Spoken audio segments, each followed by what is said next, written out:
I'm Riley Coda with Devlog Studios, and welcome back to Cult of Icarus. This is a progress update for the month of November, what's been worked on and what we're looking at for the future.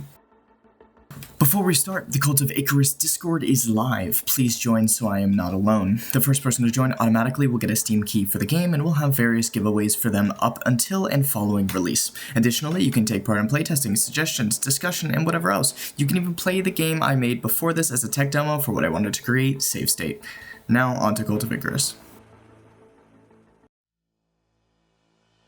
What you'll first see is a major graphical overhaul, moving into a pseudo-isometric look, new UI panels, and a strict color palette. The game is easier to digest, understand, and better to look at in general. Moving on to doors, which have been completely overhauled. Unfortunately, since I'm not a good programmer, the ugly doorways, which acted as projectile stoppers we originally had, kept breaking the game's UI. Now, instead, we have seals. The only way to open a seal is by shooting it with the shotgun. Once it's busted open, it isn't shutting. We also have glass, which acts like a seal, except enemies can draw a line of sight through them and shoot through them. It's pretty neat. Can't tell if I like the solid color for them yet or not. It makes the game visually easier to understand, but it looks less coherent with the rest of the environment, so let me know your thoughts. And I've got something I think you're going to be interested in. We have some new enemies. The first is the Flurpus, a vivisected torso with a shotgun. It hobbles around and shoots in groups of 3, then randomly will charge up a big shot and shoot a bunch with a cooldown. The Flurpus does less damage but more volume and is intended just to stress the player out when in a firefight. It's not particularly deadly. The same cannot be said for the Deer. The Deer is like a phantom. It walks through walls once it knows where you are, will not be stopped, and is hard to see visually, but when close enough, decloaks itself to attack you. It has high health and damage, but it's melee only and very slow.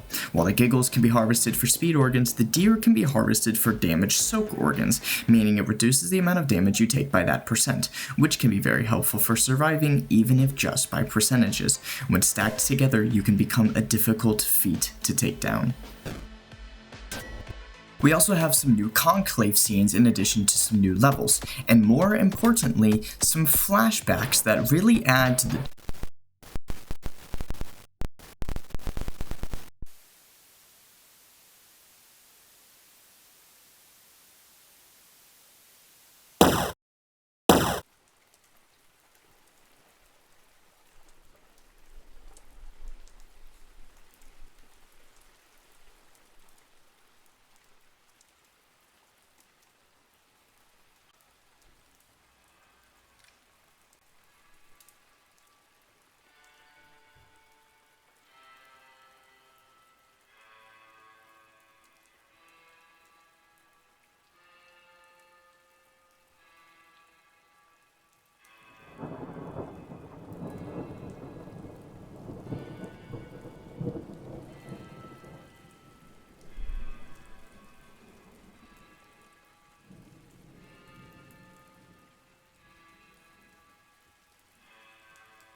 general lore of the game. We have another full level built and done with a bunch more planned out. It's bigger and better than the first, and with a fully designed tutorial, so you're not just running around dying until you learn how to play. Along with this, a ton of early testing quality of life recommendations were implemented, which I think makes it easier in general, and more coming. If you want to suggest anything, join our Discord, there's a way to, and I'm very responsive. That's it for the month of November at Devlog Studios and for Cult of Icarus. December is looking busy aside from the game, so I will not see you for a while. Don't forget to wishlist the game on Steam, subscribe here for monthly and major updates to the game, and join our Discord for competitions, bug fixes, and playtesting. Thanks so much, I've been Riley Coda with Devlog Studios, and I hope you have a good day.